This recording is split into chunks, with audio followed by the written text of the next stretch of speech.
How are you guys liking Pakistan so far?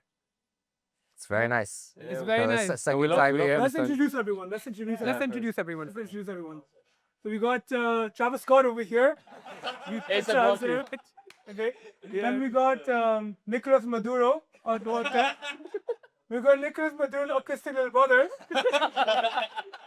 And we got The Shah of Iran's we grandson. got the Algerian Napoleon over here. Sorry, Tunisian. Tunisian Napoleon. I thought it was part of the joke, bro. So guys, welcome to Pakistan. Welcome to the podcast. Thank you so much. Thank you so much. What happened to your Thank you voice? for having us. About last night, past 3 nights. Yeah, you lost your been voice. tough, huh? He's a big singer. He's a big Yeah. singer. So You He has said to sing me a lullaby every night here. So it's part of the tradition here, you know? Maz Lohar, bro. You didn't introduce yourself, bro. Maz Lahore. Yeah. Must Bro, go. so I think that the first thing you Sorry. guys may have noticed when visiting Karachi is how we have basically the best infrastructure and roads in the world. Bro, I love it. Yeah. I Tell love us a bit about what you noticed about I the think- fantastic infrastructure. I of think Karachi. what shocked me the most was in the infrastructure, which is already shocking. It's fantastic. A1, class 1, like country here. What shocked me the most is the traffic laws. They're beautiful, man. They flow with nature. They flow like a river. I wanted to compare it to, because I see a lot of videos of India, and I wanted to compare it because here is a lot better, Exactly. Yeah, when you compare it like, to India, man. Have you ever here's been to India? No, luckily, Would you want to go? not anymore. Not anymore. I came here and like I already know it's just a lot better. So why would I go to India when it's You're just a now, really store? your name is Alexander. Now I'm going to call you Sikandar because you're an honorary Sikandar, yeah, Pakistani as far as I'm He's concerned. applying for the Pakistani Sikandar passport. the best. Wait, so guys, we're assigning names to everyone, okay? Yeah. So Alex is now Sikandar. Yeah. We got Tariq over there. Enrique is now Tariq. said- He took the Shahada last night. He's in, bro. Guys is Kesser. Kesser. Mahmoud, you got a pretty Pakistani name. Allah Bach? But you Oh, got, Mahmoud. you got to claim a name, a new name. Travis, Travis, bro. Asa Brocky, Makari. Makari. Yeah. or what- that what one, yeah. noise? That goes hard. That goes hard. Yeah. Not gonna lie, that goes hard. You know what? The Nahari yesterday was so fire. Yeah? Yeah, I've been thinking about it all day today. The Bro, when you have a kid, you should name your kid Nahari, bro. Yeah. Nahari? Yeah. But so in the States, they call And me yeah, those MK. biryani, bro. So though my name is Mahmoud, they call me MK. Yeah. They cannot pronounce. They cannot pronounce Mahmoud. They can't say Mahmoud. Who can't pronounce Mahmoud? They can't pronounce Mahmoud either, bro. They have it a lot worse. That's why it's MK, because you say Mac, bro. Mac. Yeah. Makamud. You can't get an M or double K's. Bro, Enrique, I'm really impressed that you notice something that a lot of people don't, which is that Pakistani is so evolved. We don't need traffic laws. We're so evolved. It's like a thermodynamic process. You guys kind of communicate with each other in the same like wavelength. You know what I mean? Like you're driving, nice. you have the motorcycles going around the big cars. They drive with the lights off during the day. They're doing at night. I mean at night. The communication is called honking. Yeah. Honking and screaming at each other. They still use Morse code, you know? Sometimes you hear this doo doo doo doo, and I'm like, he wants to go. He's going.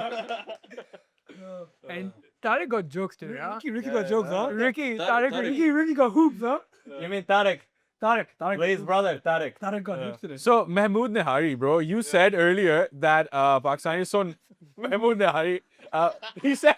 I'm Kari. Okay, my bad. Kari. You said that Pakistanis are very nice, so what do you have to say about that? Bro, they're just so nice. They just let you go. You know, it doesn't matter if the light's red or not, or if it's your lane or not. They just let you go. Mahmoud, Yes, son. I recall you saying earlier that you were here looking for your love. Yeah. Yes. What are we gonna do about that? Man, I've been looking for her. You know, I heard that she brought Islam here. You know, she said she wanted 5,000 a week. I came with it ready for her, but If you guys don't know, we're talking about Onija. The Onija Robinson. We are trying to locate Onija Robinson for MK right here. MK came to Pakistan looking for his queen and she is nowhere to be found. Onija Robinson, if you see this, we got your boy over here. 5,000 a week, bro. call me. 5,000 rupees a week, bro. It's like 2 chickens, right? $7. It's like two chickens, bro. Two chickens, bro. Yeah. Stop Who talking needs rupees. fiat currency, bro? Like, there's inflation and stuff. Let's barter with chickens. I Bro, think it's more efficient. Fiat is just part of the matrix, if you think about it. Here, part of Pakistan is so out of it, you guys just use chickens. Yeah. You guys just skip the Fiat and just put chickens. Alex has escaped the Matrix, bro. Alex escaped the Matrix. Land Cruiser? He smokes cigars He drinks black coffee and he escaped the Matrix. Don't Number forget about one matcha. Matcha in the DIFC enjoyer. afternoons. Dubai aficionado, Alexander. Sikandar, yeah. Maz, it's matcha in the afternoons. Black coffee in the morning. Matcha in the afternoons. Black coffee in the morning, cigars, tattoos. DIFC. You guys, like, just to give you context, right? Enrique and Alex used to be hitmen for the Sinaloa cartel. Word, yeah. And then they came to Pakistan, they took the Shahada. They were big burger shop fans, by the way. So that's what we told them. We flew them in. We love our fans. They DM'd us. That's how we know that. They DM'd us. That's how we know them. know Yeah, that. yeah, exactly. And I taught them English. Initially, they only spoke Spanish. You know I what's taught something them- funny? Taught them English. You know what's something funny? Yeah. This is the Burger Shop podcast, correct? Yeah. So Enrique's nickname growing up, hamburguesa. What does that mean? Hamburguesa. Hamburger in Spanish. Hamburger. We got a true burger, bro, right here. The original one. I am a true burger lover, bro. I have to have at least one burger a week, and a minimum, bro. On a minimum. The big cheese, bro. The big cheese over here, bro. You got the big cheese over here. Yeah. But I really appreciate the. Yo, I think speaking it's of here. names, can you tell us about that? Whatever's going on in Venezuela with those names, bro. Bro, we have a really good culture of combining names. So like it's our names over time become more and more weird, right? So Like, just we for have- context, the way this came up was, I was telling Enrique how in like 2010 there were massive floods in Pakistan, and after that our people reacted to that by naming their kid Salab Khan, which means Flood Khan. Okay. So and he was like, no, the names of Venezuela are even weirder than the naming convention. So now, come on, tell us about it. So the one that is rising up a lot right now is with all the Donald Trump coming in, taking Maduro. A lot of people are very pro that, so they started naming the kids Donald Trump. Yeah. But all Which together, Spanish? that's a single name. That's actually something I wanted to ask you. So, what's the general temperature in Venezuela about the Maduro situation? You guys like it? You guys don't like it? Generally speaking, we've been fans like it. We're on a situation where we're happy he's gone. Yeah. We're not in a situation of we have a future that we don't know what to expect. Okay. You know, most of us, we have the biggest immigration crisis in the world, right? It's around, there's as many people outside of Venezuela as there is in the capital city of Venezuela, Okay. by far. Okay. So then the other thing here is more like Delcy Rodriguez is still in power Yeah. and she was Maduro's VP. Yeah. So we're scared that we might get a second round of something fails and then everything just gets a lot worse again. Okay. But she's a woman. So she's a woman, so it's Oh, a bit so- different. oh, It's a bit so different. Not the next Maduro. She's not the next Maduro. I'll give you that much. Madura. Man, call it whatever you want, bro. But I would say for all Venezuelan women that want to immigrate, they're more than welcome in Texas. You can save them. We'll say Contrary to popular belief, these Republicans, they love the Hispanics. Hispanic Only women. women, Yeah, only women. Hispanic women, they love. Tuna bodies, welcome in Texas. All the things about it. And, like, you know what I find interesting about this is that from the third worldism perspective, there are a lot of people who are like, oh, you know, Maduro being kicked out or being abducted is a bad thing because no one's going to stand up to the US the same way. The question is, how popular is your position in Venezuela, and how many people do you think actually are upset about Maduro leaving? What do you think the split is like? I think the amount of people upset about Maduro leaving is, I would say, it's around 20% of the country. Okay. It also depends on the way you're upset, because some people wanted him gone absolutely, but some people just wanted him gone naturally based on elections and etc. But the elections, you know, Direct. a lot of people wanted him So, gone. but just to kind of understand, the local opposition against Maduro, was it more because he was high-handed and oppressive? Was it because of how the economy was going underneath him? Like, for example, if you could keep someone who looked like a strong leader like Maduro projected himself to be, but you guys didn't have issues selling your oil and you were making money and the economy was going well, like, what's the... I support someone being strong-handed. Yeah. You know, a leader is supposed, like, being strong-handed is a positive thing. It depends how you're being strong-handed. So if you're being strong-handed against someone complaining about the economy, Yeah. then that's negative, right? But if you're being strong-handed about someone complaining about a social situation, that's, you know, that's different. That's different scenario completely. But in this situation, people are complaining about, you know, the actual living crisis in Venezuela.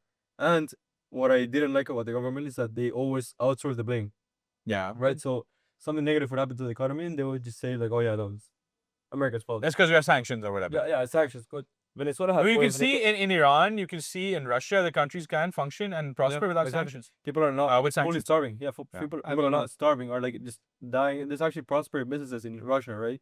Yeah. Like, there's also like even though it's a wastewater scale, there are prospering businesses in Iran. But in Venezuela, everything was just falling and collapsing, unless you were working with the government. By 20, last time we were allowed to go back to Venezuela was 2014. No, we've been allowed to go. Well, I mean, last time we were. But that's because that's when you guys entered this communication. Yeah. You entered the Sinaloa cartel and Yeah, then that's why yeah. we entered Sinaloa. But last time we went, we had to. There was a big meme about Venezuelans having to wipe their asses with newspapers because there was no toilet paper in the country. There's no sanctions, no toilet paper. Bro, We couldn't get our passports renewed because there was no paper in the country to print passports. do you things like think that. as South American, Latin American hitmen, do you think you guys are more gangster, more badass than Pakistani gangsters, or Oh no, for sure, man. You guys had nothing going on here, man. bro? Compared to us, you don't know Rahman the Fuck, Kid, man. bro. You don't know the big Rahman the Kid like that, bro. you don't know. Yeah, Well, we move pretty hard here. yeah. You don't know the game, man. I remember. Maz is telling me he's a gangster, and I was like, wow, like that's actually pretty interesting. You know, you're very well dressed and everything, so it's different. Why can't Gangsters. gangsters be well dressed? Oh, in fact, every gangster like Tony Soprano is a well-dressed guy. Right. Vito Corleone is It's a a well-dressed difference. guy. Is the difference between the gang and the mafia and the mob? Yeah. Oh, bro. That was hard. That was hard. Yeah, that was hard. That was hard. This guy. We got the fucking mob boss expert over here. Dr. Mob. But this Dr. guy, Mob over here. this guy got too much aura for Karachi, bro. Honestly. That's too much aura for Karachi. It doesn't say much, but he pipes up with some lines, some codeables every time. Crazy. He He got got the some bro. bars, bro. It's like man, Bro, how are you just speaking in quotes, bro? Nah, you know, that's the thing with Texas, we just talk in slang. Everything is an analogy. That was sexy on itself, bro. that was sick. That That was was So, bro, in the Astroworld era, I actually came to one of your concerts in Toronto. In Toronto, it was honestly the best concert of my life. Went super hard. You had Gunna on. He was really bad that day. Oh, yeah, it was a hot day that day. I but don't know bro- what show you're talking about. Yeah, Yeah, we got stupid lit that day. bro. Remember that time you got a bit too late and then you caused an earthquake and a bunch of people died? So the reason he's come to Pakistan is to escape prosecution for those deaths. He's on an apology tour. He's on an apology tour. No, he also knows that in Pakistan, like, people get away with doing some really wild stuff. So he's here and he Yeah, decided. exactly. And nobody has told me anything since I got here. They just let me chill. Bro, we're here to find Onija, or we're here to make you the next Onija. So Make me the next to that. say it. Mehboob, the next Onija. Mahmood. Yeah, I was expecting to have a press conference by now, but you know, we went above it and we came onto the Burger Shop podcast. So, Yeah. oh wait, Shout out Burger Shop. Oh, Burger Shop. Burger Shop. Bell's in the chat. Honestly, man, I've been saying, and I always say whenever we sit down, we start talking, me and the guys, like it's more like we need to start a podcast, and I think this has been perfect. Coming to a podcast, I'm so glad you invited us. I've been DMing our boss nearly on a weekly basis, begging him to let me in the podcast, and essentially, And to like give you exile, Yeah. to give you asylum in Pakistan. yeah, that too, Yeah. that too. I've been applying for the Pakistani passport. So I've been learning how to drive around here. It's been really nice, man. It's life changing. Yeah, nice. That's cool. No, honestly, I want to hear Kai's stuff. Kais, what are you passionate about in life? Bro, at this point, I've had quite a few passions, but Okay. since I've arrived to Greater Pakistan, I think my outlook on the world has really changed. You know, there's so much innovation here. Like we were talking about the traffic and like the musical nodes. You know, traffic in Pakistan is like a symphony. You know, Yeah, yeah, these yeah. nodes they communicate to each other with the horn, and it just sounds like some beautiful piece of music. You know.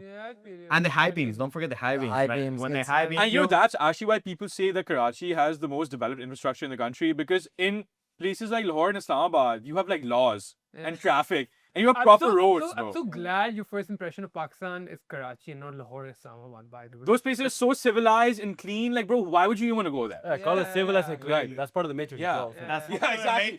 That's part of the matrix, bro. Bro, the globalists, bro, the World Economic Forum wants you to have clean cities, bro. You don't have to have clean cities. I would hate that. Yeah.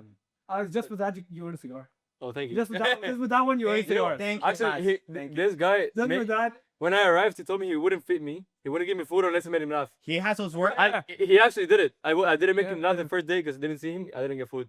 Yeah, I didn't get food. So that's not how we treat our guests, man. You gotta earn it. You gotta earn it. I have to earn it. Pakistan is a very work-driven environment. If you work, you get your rewards. So I had to make him laugh. That was my work. It's all about merit. It's all about merit in this also, you know. Yes.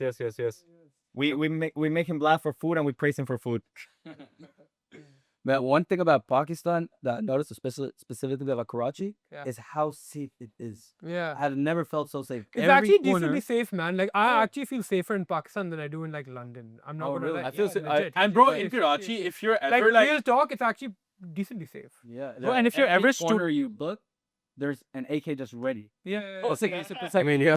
yeah. and when you make eye contact with the staff, with the security teams, yeah. you just know that they're looking out for you. Yeah. You feel seen. That's true, bro. Bro, and if you're ever irresponsible or stupid enough to like go out on a Karachi street with your phone out or like a gold watch or anything, you'll always have someone pull up on you and take it from you for safekeeping, and they'll go deposit it for you in a safe deposit box. And that kind of express service, not even asked for, is you won't find that in Lahore. It's Islamabad. hospitality. That's Pakistani hospitality, man. Bro, you won't even ask them. You'll be like, no, I don't want to give it to you. And They're like, they do no, give it to me. Give it to they me. do Yeah. it, you know? And literally at gunpoint, they'll take it from you. Bro. Yeah. No, honestly, like people talk about Turkish hospitality, Texas hospitality. They don't talk about Pakistani hospitality enough, you know? They come, they help take away things from you that are valuable and put it away. Yeah, it's actually really the risk. Why would you Bro, have it? the biggest safety. It's almost like you don't have a choice. Afghanistan, bro. So they're gonna keep it for you in Afghanistan, safe for you. Bro, Whenever you want, you go back to go to Afghanistan, bro. just go pick it up. You can always go and try to pick it up. You may not come back, but you can definitely go pick it up.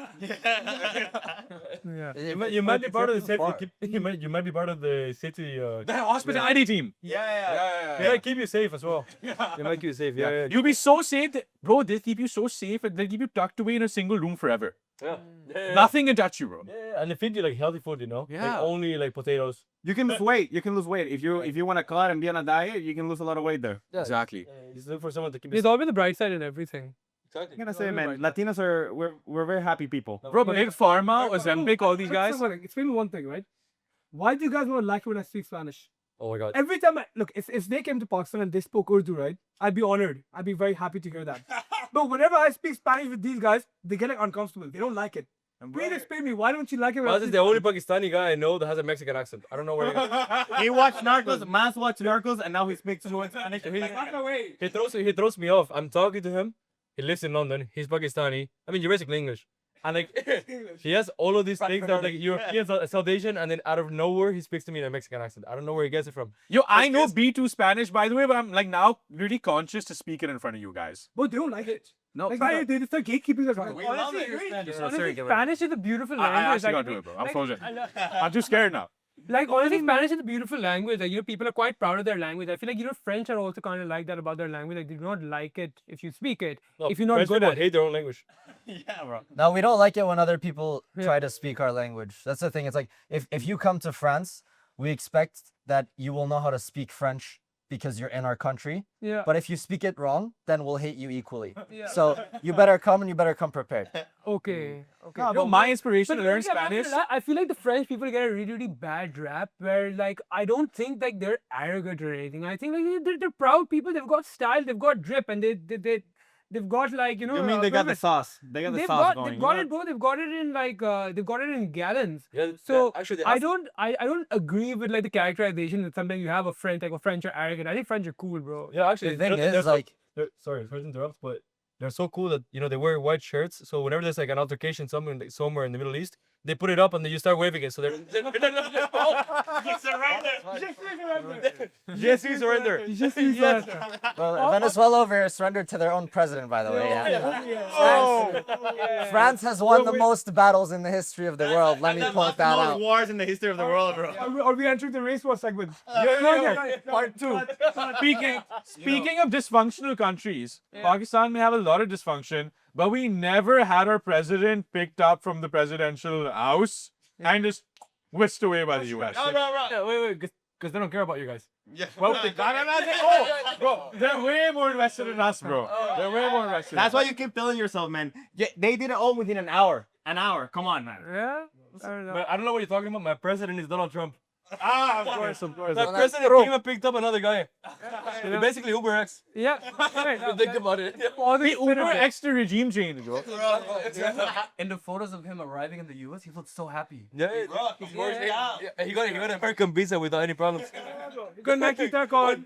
You got Nike tech on. You got Nike tech, bro. Before he was sanctioned, But they this didn't is want in him in the Britain. Why country. does he have Nike tech on? You think he's in on it?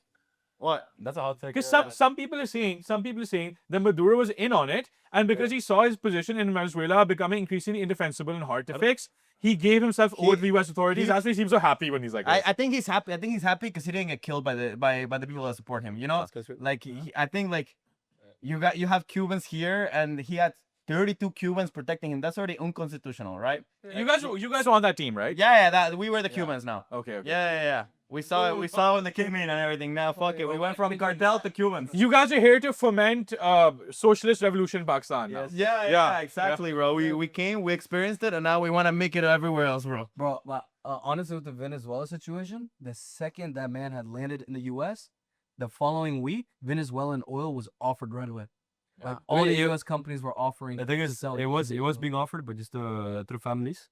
Like on a serious note, it was being offered just only through certain families that were connected to the government or were the government themselves, Yeah. but just in the black market. So and also an issue with Venezuela is that they took out loans from China, and they obviously couldn't pay it because their economy is just in bankruptcy. Yeah. And to pay the loans, they offered natural resources at a discount. So the barrel is being sold at around $15 to $20 discount. Yeah, exactly, which is a huge discount, which on itself is just driving the economy to collapse because now they got a loan they can't pay back for infrastructure that's not the best. And they're giving away the natural resources. So where do we gain? And now it's being sold at a market price. So yes, it is 100% being offered, Yeah. but at least it's being offered at a market price, or if anything, at a slight discount to just compete. But Also, again, you need to think that there was like a number of like I forget where I saw it, but it was like if today Venezuela sold $1 million worth of oil, only 200,000 would make it back to Venezuela. Question, guys. The opposition against Maduro, do you think that a lot of it turned into a general opposition against socialism, or was it an opposition against Maduro? So how do people view socialism? the thing is, socialism is it's very, very, very hard to do because you have to really trust the government, right? You give a lot of power to the government. If there's any slight corruption in the government, then it destroys the actual idea of it. That's why the communists, the socialists, they always come with the same, comeback. That it's like, oh, it's not done properly. Let's try it again. Let's try it again. But on a mass level right now, is there still No, we hate a pro-socialism faction? We hate. Actually, the communists in Venezuela are against socialism now. How did They came out saying we're against Maduro and we're against the socialist So we party. want of they want Venezuela. like die-hard communist red. No, but then what do Yeah, they okay. stand for then? If They they're against still those- stand for communism. There's not Just socialism. they just dislike Maduro enough that they're against So it's like socialism in they're Venezuela. against the socialist party. Not against socialism. No, but but also party. but a hardcore communist party could also be against socialism. Yeah. Yeah. Yeah, and they used to be, historically speaking, they used to always be kind of like hand in hand. And now the Communist Party was like, actually, we're fully against the PSUV, which is the Socialist Party in Venezuela.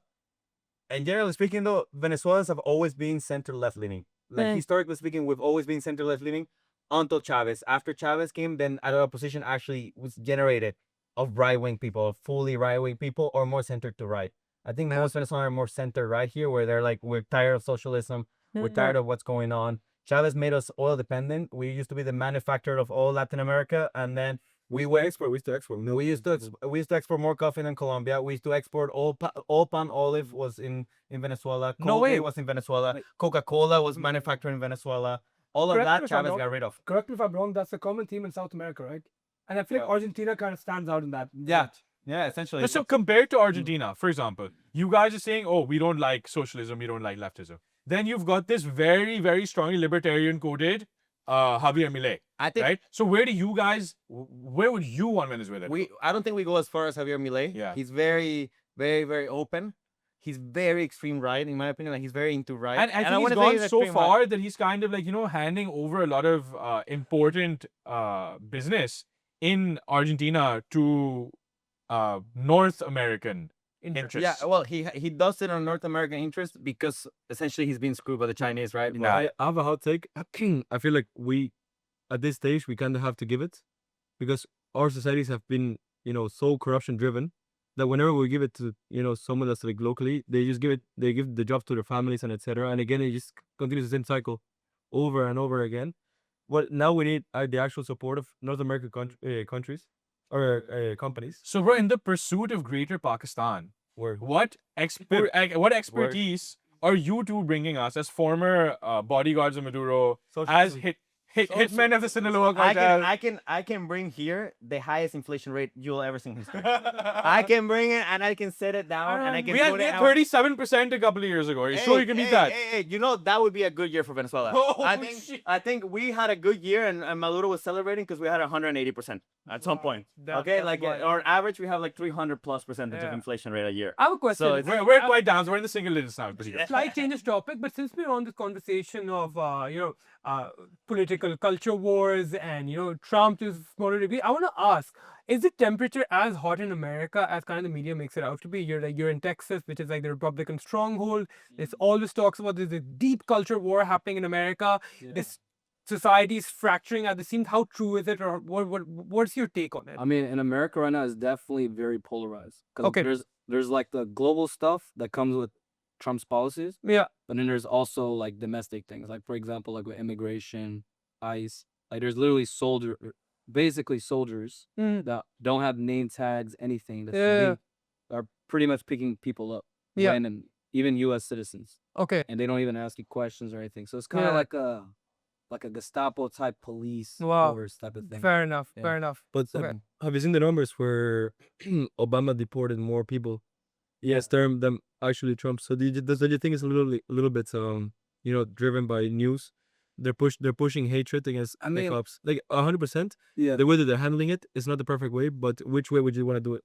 Because the numbers show that Obama did more. The thing is that one thing that was very big with the U.S. that like is different than a lot of other countries is that even with there's a lot of issues like police brutality and stuff like that. There's accountability, right? You know who to hold accountable. But when you have like agents who you don't know their identity, they're wearing masks. How are you supposed to know that they are actually people? So when they've done like egregious shows of force in the streets, Yeah. you don't know who to hold accountable. Yeah, I think that's an issue. And I think but it's hard to fix because Alex and I, we grew up in like when we left Venezuela, we went directly to Mexico and we grew up in the narco war. Okay. And a very common theme here is that if you were a policeman and you stopped someone that was dealing drugs, you took them to jail, tomorrow you will not have a family. Oh, Right? So if you're dealing, and it was a common thing. Like Alex and I saw people shooting at like the police, the military actually shooting at people in like cars and like narcos, right? Yeah. But it was that those military would not carry tags and cover their faces for the same reasons, which is when you're dealing with narcos, at least in our experience, the moment your identity is known, that's it for your family. The first people that will be gone is your family, extended family, and then you. And the crazy thing is, so we've had our own narco violence. The Leari gang war had the drug angle to it as well. Yeah, right? yeah. So we've gone through that. And obviously there was probably some, compromised policemen, there's some corruption. That happens everywhere in the world. We never got to the extent where it is in Mexico and in other South American states where you've got to the military level. They've compromised, the narcos have compromised the military itself. Yeah. Right? So that's something that, that we can't imagine that here. How do you know that? Because they were dealt with. Because they were dealt with. And those cartels don't exist the same way anymore. I feel like the one driver factor that you guys have here is religion. That's probably a big part of it. Yeah, What do so, you mean? Expand on that.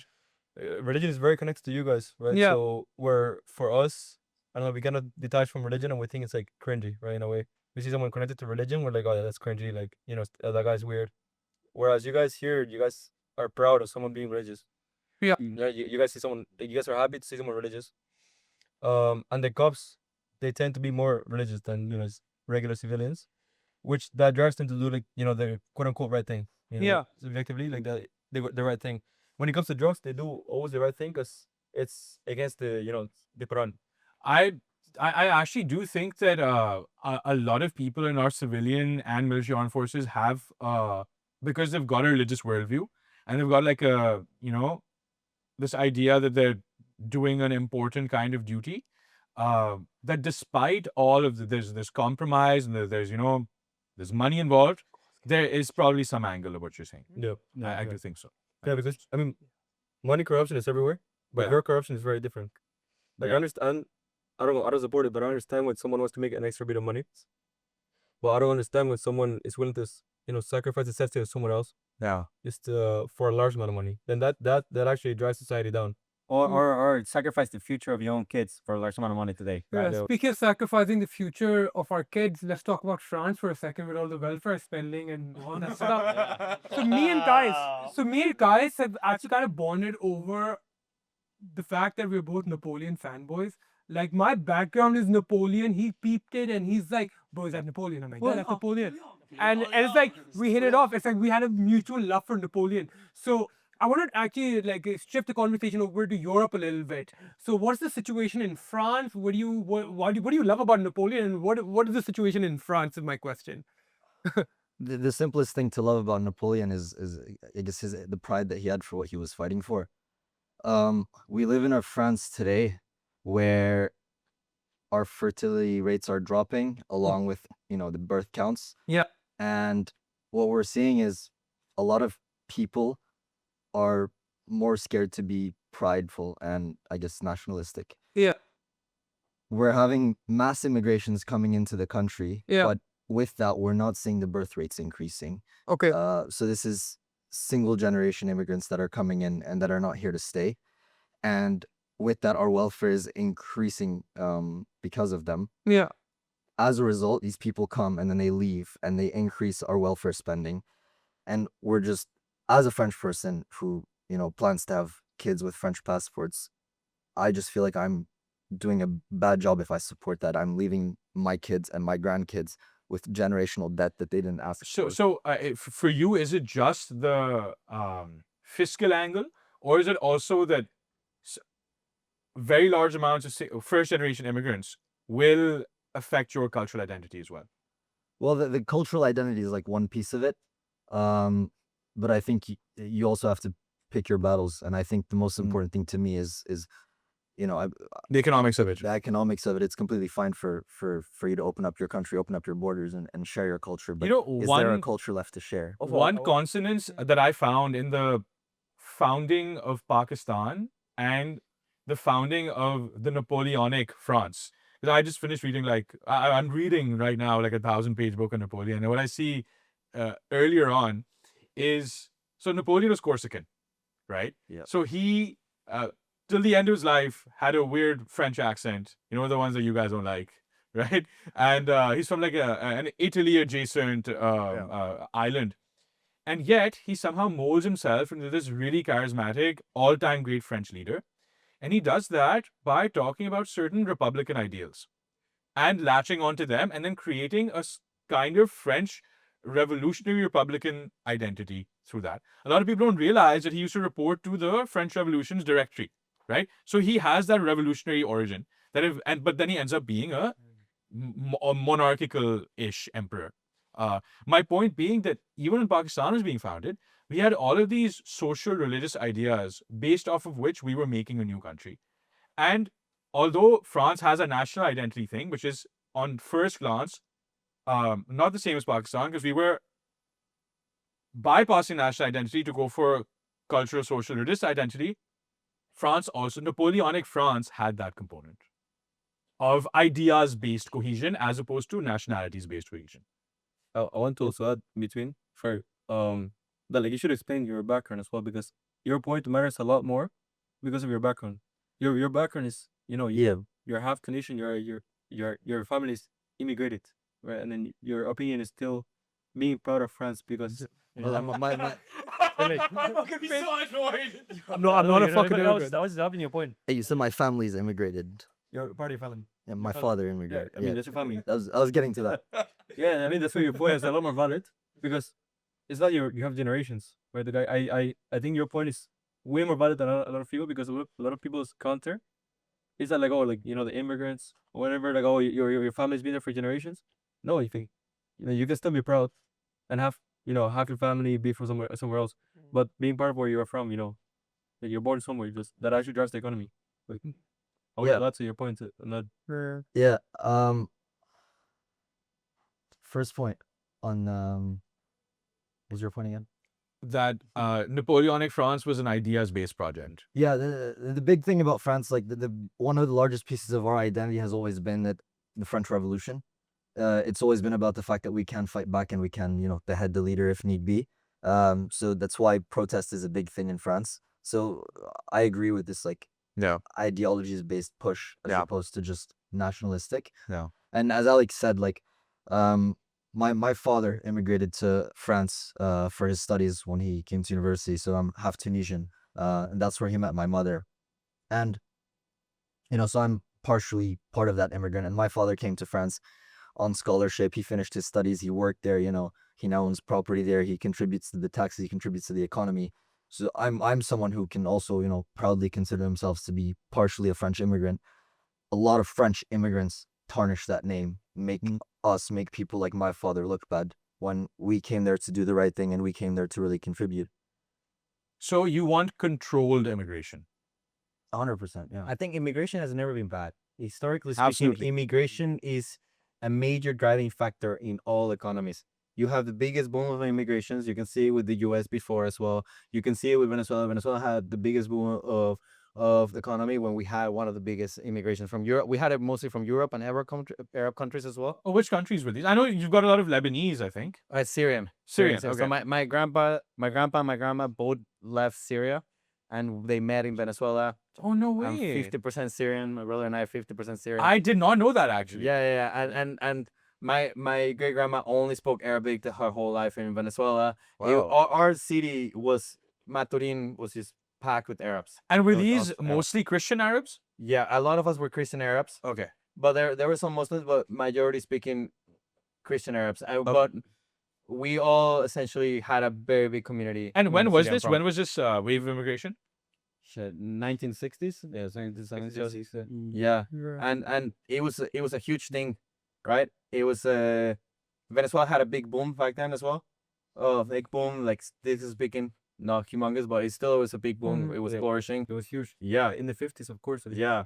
That's when the They oil call market it they call it like the golden era. That's Essentially. when the oil market started blowing up. I mean, Yeah. Saudi and Venezuela, they were the ones thriving at the time because of the oil markets. But the issue with Saudi and Venezuela that they faced, that they leveraged themselves way too much on the oil, and they both faced hard times because they were both way too leveraged on oil.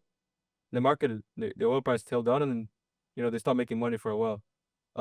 Saudi fixed it, by actually creating a proper infrastructure in the country. Whereas Venezuela, they were just waiting for the price to come back up, and then No, we had it fixed. We were the number one manufacturer of Latin America.